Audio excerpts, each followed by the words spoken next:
जगन्नाथपुरी हिंदू धर्म में वर्णित 4 धामों में से एक धाम है। ऐसा माना जाता है कि हर एक इंसान को अपने जीवन में एक ना एक बार चारों धामों की यात्रा जरूर करनी चाहिए।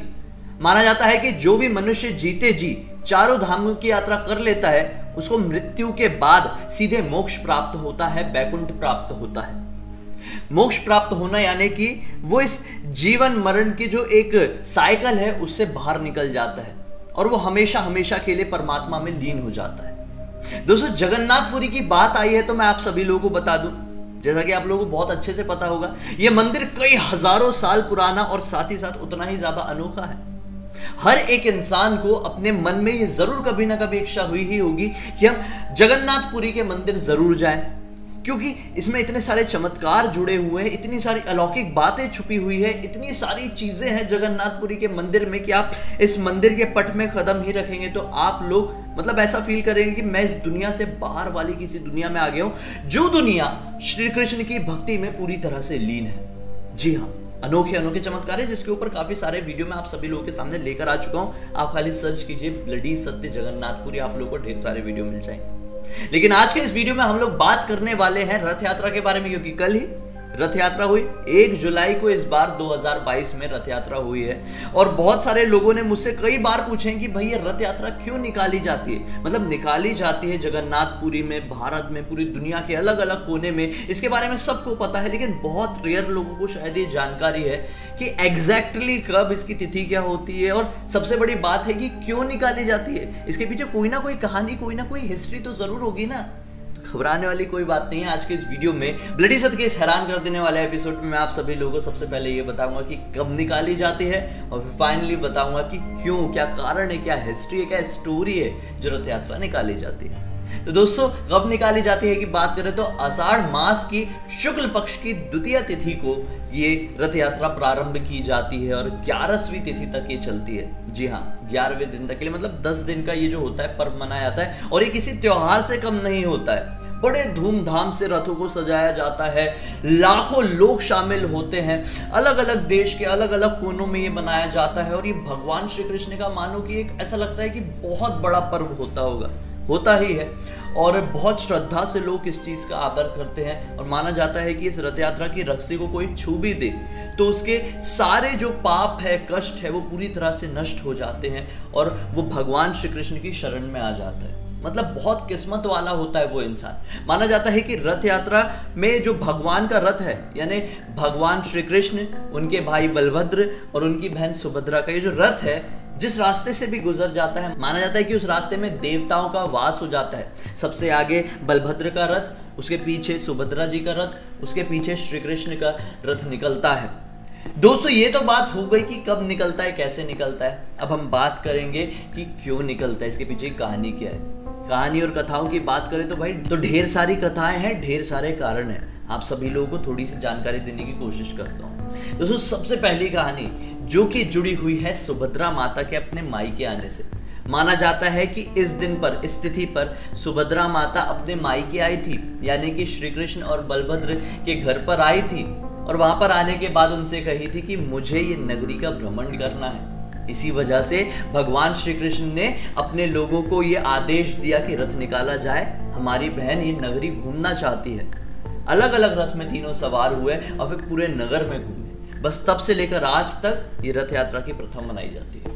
ये तो हो गया पहला कारण। दूसरा कारण, माना जाता है कि भगवान की जो मौसी है वो गुंडीचा माता मंदिर में स्थापित है। जी हाँ, तो ये जो तीनों भाई बहन है, बलभद्र, सुभद्रा और श्री कृष्ण, ये अपने रथ में सवार होके अपने मौसी से मिलने के लिए जाते हैं। तीसरी कहानी की बात करें तो कंस, जो कि इनका मामा था, वो इनको अपने पास बुलाया था। जब ये लोग गोकुल में थे तो अपने पास मथुरा में कंस ने इनको बुलाया था, तो सारवी को भेजा था रथ लेकर कि इनको लेकर आओ। तो भगवान श्री कृष्ण और इनके दोनों भाई बहन सवार हुए थे अलग अलग रथों में और उन्हीं रथों से ये मथुरा पहुंचे। तो माना जाता है कि उसी कारण से रथ यात्रा तब से मनाई जाती है, क्योंकि भाई इस यात्रा के बाद ही तो बुराई का अंत हुआ था, कंस की मृत्यु हो गई थी, इसीलिए खुशी में ये रथ यात्रा निकाली जाती है। चौथे रीजन की बात करें तो जब श्री कृष्ण ने कंस का वध कर दिया था, तो वध करने के बाद वो अपने भाई बलदाव और सुभद्रा माता के साथ रथों में सवार होकर सारे लोगों को दर्शन दिए थे। इसी वजह से तब से लेकर आज तक ये जो रथ यात्रा है वो निकाली जाती है। और पांचवा रीजन जो सबसे अलग है वो ये कि एक दिन श्री कृष्ण की सारी पटरानियां माता रोहिणी से पूछती है कि श्री कृष्ण की रासलीला के बारे में बताइए। तो माता रोहिणी बताना शुरू करती है। वो नहीं चाहती थी कि वो उनकी बहन के सामने यानी सुभद्रा के सामने ये सारी कथा उनकी पटरानियों को बताए। तो उन्होंने सुभद्रा माता को श्री कृष्ण और बलराम के साथ एक रथ यात्रा में भेज दी। जब ये लोग रथ यात्रा कर रहे थे, भ्रमण कर रहे थे, तो उसी समय नारद जी वहां पर प्रकट हो गए। इन तीनों को एक साथ देखकर काफी ज्यादा प्रसन्न हुए, प्रणाम किए और बोले कि मैं आपको देखकर इतना ज्यादा प्रसन्न हुआ हूं तो इस दुनिया के लोग, इस विश्व के लोग आपको देखकर कितने ज्यादा प्रफुल्लित होंगे। तो मैं आपसे एक प्रार्थना करना चाहता हूं कि जिस प्रकार से आप तीनों आज एक रथ यात्रा में निकले हैं, उसी प्रकार से हमेशा निकलते रहे, समय चक्र के अंत होते तक निकलते रहे। श्री कृष्ण ने मुस्कुराए और नारद जी की बातें मान ली। बस तब से लेकर आज तक इसी वजह से ये रथ यात्रा मनाई जाती है। दोस्तों देखा आप लोगों ने कि कितनी अलग अलग तरह की कहानियां थी। दोस्तों ये जो मंदिर है, मतलब इस मंदिर के निर्माण की अगर हम बात करें, जैसे शॉर्टकट में मैं आप लोगों को बताऊं कि कैसे चमत्कारी ये अलौकिक मंदिर है। तो जो यहाँ के उड़ीसा के राजा हुआ करते थे, राजा इंद्रद्युम्न, श्री कृष्ण की मृत्यु के बाद उनको ये सपना आया कि उनको अपनी नगरी में एक बहुत विशाल मंदिर का निर्माण करवाना चाहिए। देवदूतों ने ये दर्शन दिए थे। ये मंदिर किसी और का नहीं, भगवान श्री कृष्ण का ही होगा, जिसे जगन्नाथ नाम से लोग जानेंगे।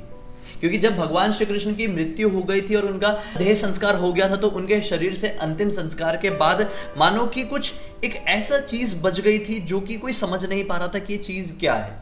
वो जली ही नहीं थी। फिर अर्जुन जिन्होंने ये अंतिम संस्कार किए थे, तो उन्होंने उस चीज को, जो कि अंतिम संस्कार के बाद बची थी भगवान श्री कृष्ण के, उस चीज को एक नदी में बहा दिया था। और वो नदी से बहते बहते यहाँ पर उड़ीसा में राजा इंद्रद्युम्न को मिली थी और उन्होंने इस मंदिर का निर्माण करवा लिया।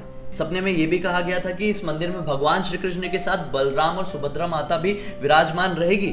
सबसे बड़ी बात यह आई थी कि इस मंदिर में मूर्तियों का निर्माण कौन करेगा, क्योंकि जो कोई भी कर रहा था मूर्ति का निर्माण हो ही नहीं पा रहा था।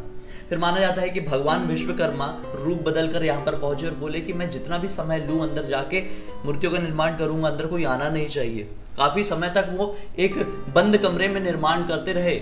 बाहर बैठे हुए राजा इंद्रद्युम्न घबरा गए कि बोले अब तक ये बाहर कैसे नहीं निकले हैं, खाना पीना नहीं खाए हैं, अंदर किसी भी चीज का सेवन नहीं किए हैं, तो अंदर कहीं उनकी मृत्यु तो नहीं हो गई। क्योंकि उनको ऐसा लग रहा था कि अंदर जो है वो एक मामूली इंसान है, वो नहीं जानते थे कि वो अंदर भगवान विश्वकर्मा ही है।